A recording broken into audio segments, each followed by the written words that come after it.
The soldiers cheered as the train crossed into their home state. It had been a long journey from the war-torn South back to the peaceful North. One of the men bore a large, red scar across his forehead. Another had an injured leg that made every step a painful effort. The third, Private John Miller, had unnaturally large and bright eyes, a lingering sign of the malaria that had ravaged his body. The three soldiers spread their worn blankets on the train seats and tried to find some rest. It was a cold evening, despite being the middle of summer. John, the soldier with the fever, shivered in the night air. His joy at returning home was tangled with a deep sense of fear and worry. He knew he was sick and weak. How could he possibly take care of his family? Where would he find the strength for the demanding work that all farmers must do? He had dedicated 3 years of his life to his country, and now he had little money and even less strength to offer his loved ones. Morning arrived slowly, painting the sky with a pale, yellow light. The train began to slow as it approached the town of Meadow Creek,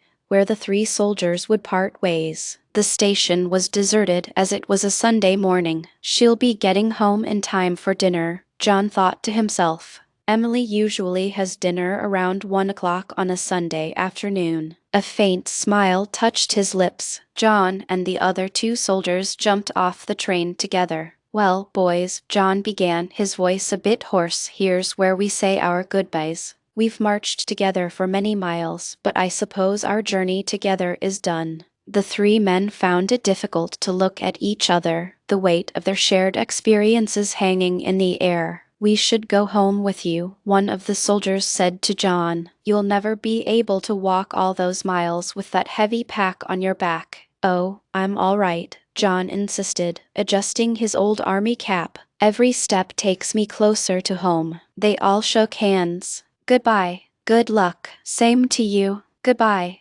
John turned and walked away quickly. After a few minutes, he turned back and waved his cap. His 2 friends did the same. Then, they marched away with their long, steady soldiers' steps. John walked for a while, his mind filled with thoughts of his friends. He remembered the countless days they had spent together during the war. He thought of his friend, Daniel Clark. Poor Daniel. A bullet had come out of the sky one day, tearing a great hole in his chest. John knew he would have to tell the heartbreaking story to Daniel's mother and his young wife. But there was so little to tell. The sound of a bullet cutting through the air, Daniel's cry, and then his fall, his face pressed into the dirt. The fighting he had witnessed since that day had not erased the horror of that moment. Soon, the fields and houses began to look familiar. John knew he was close to home. The sun was burning hot as he began the climb up the last hill. Finally, he reached the top and looked down at his farm, nestled in the beautiful valley. He was almost home. Mrs.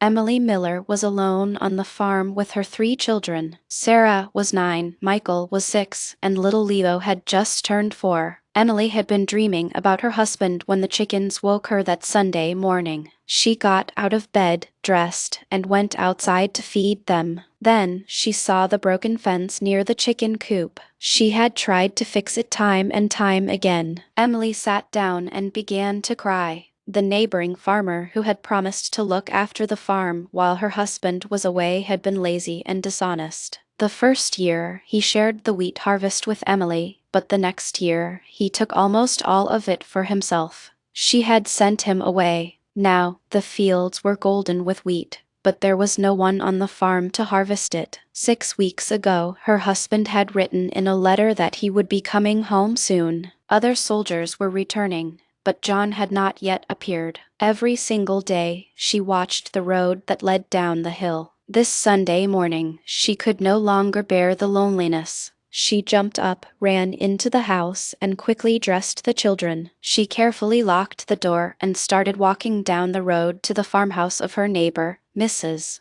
Davis. Mary Davis was a widow with a large family of strong sons and lovely daughters. She was poor, but she never turned away a hungry person who came to her door. She worked hard, laughed often, and was always in a cheerful mood. When she saw Emily and the children coming down the road, Mrs. Davis went out to meet them. "Please, come right in, Emily," We were just getting ready to have dinner. Emily went into the lively, noisy house. Mrs. Davis's children were laughing and talking all at once. Soon, Emily found herself laughing and singing along with them. The long table in the kitchen was piled high with food. There were potatoes, fresh corn, apple pies, hot bread, sweet pickles, butter, and honey. They all ate until they were full. After the meal, the men and children left the table, while the women stayed to drink their tea. "Mama," said one of Mrs.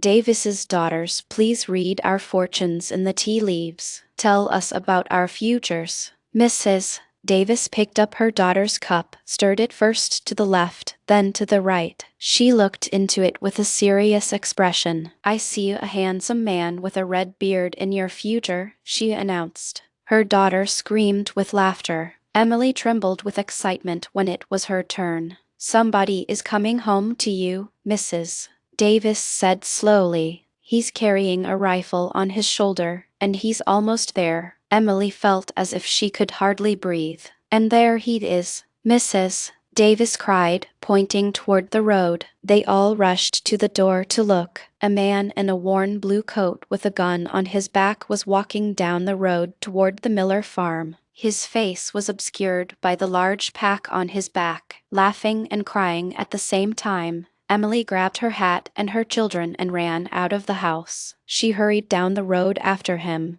calling his name and pulling her children along. But the soldier was too far away for her voice to reach him. When she got back to their farm, she saw the man standing by the fence. He was looking at the small house in the field of yellow wheat. The sun was almost touching the hills in the west. The cowbells rang softly as the animals moved toward the barn. "How peaceful it all is," Private Miller thought. "How far away from the battles, the hospitals, the wounded and the dead. My little farm, how could I have ever left it for those years of killing and suffering?" Trembling and weak with emotion, Emily hurried up to her husband. Her feet made no sound on the grass, but he turned suddenly to face her. For the rest of his life, he would never forget the look on her face at that moment. "Emily," he cried. The children stood back, watching their mother kissing this strange man. He saw them and, kneeling down, he pulled from his pack 3 huge, red apples. In a moment, all 3 children were in their father's arms. Together, the family entered the little, unpainted farmhouse.